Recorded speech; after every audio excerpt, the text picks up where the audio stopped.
My name is Brenda Ochieng. I am a recovering alcoholic. My story is rather long, but briefly, I'm one of those people who also was very ambitious. God gave me a lot of talents. I did a lot of things all at the same time, and somehow I fell into depression also. It started with depression, which I didn't even recognize as depression. And as somebody has already mentioned, many times we are afraid to say we are depressed, we feel this way, we feel judged. And so I kept quiet with it.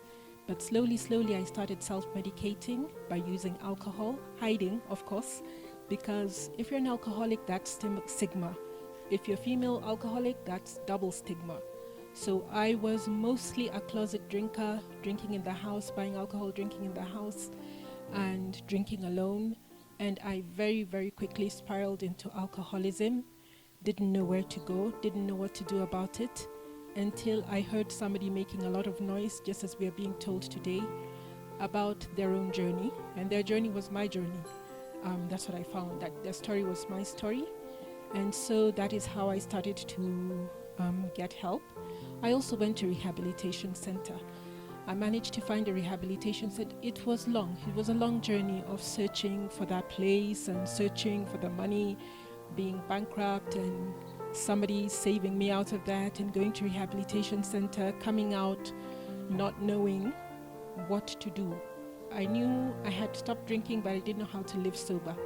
So needless to say, I sank back again, I relapsed, went back again. Fortunately, this time I was able to take myself back to rehabilitation center, do the program properly now.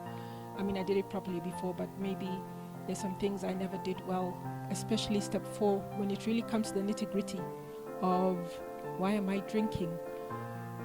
Much as I'd like to blame other people, me, myself, I didn't want to look at myself in the mirror and say, this is what there is, this is what's in the past, this is where my pain is.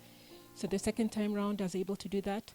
The other thing I never wanted to do after I left the first rehab was to go to support groups like AA.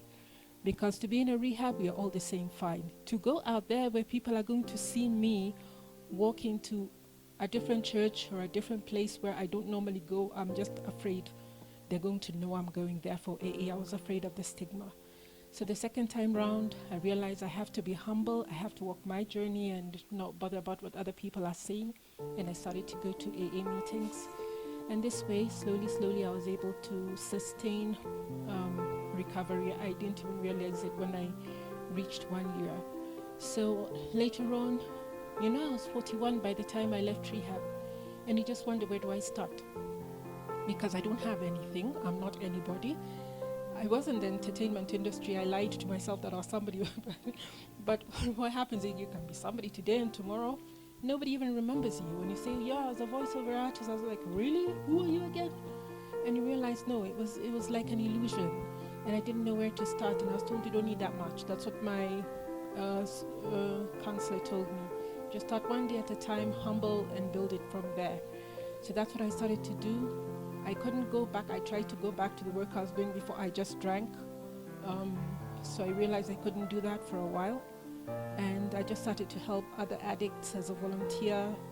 And eventually I made my way back to the same rehab where I was to volunteer there. And then I started to learn how to be a professional addiction counselor. And I just took it from there, a day at a time, until I had done 11 years of helping alcoholics. At some point, I also got fed up of that due to just the way the industry can be. And I left and I said, I'm never going back. But they say a witch is always a witch. So a helper is always a helper. And after a year, I realized I do still want to help people. I still want to hold the hand of another addict, especially another woman and women are really not understood, especially women addicts. And I didn't know where to start. And there came New Health Medical, and they took me up, despite the fact that I had been out of service for almost 2 years, during which time I was actually a gardener and a painter, and I used to talk to trees. And that was all right, that was nice for the therapy. But what person is going to take somebody who has not been working for 2 years? New Health came to my rescue. New Health has given me another chance. And so I'm here, and I'm so grateful to be able once again to use my experience, strength, and hope to help other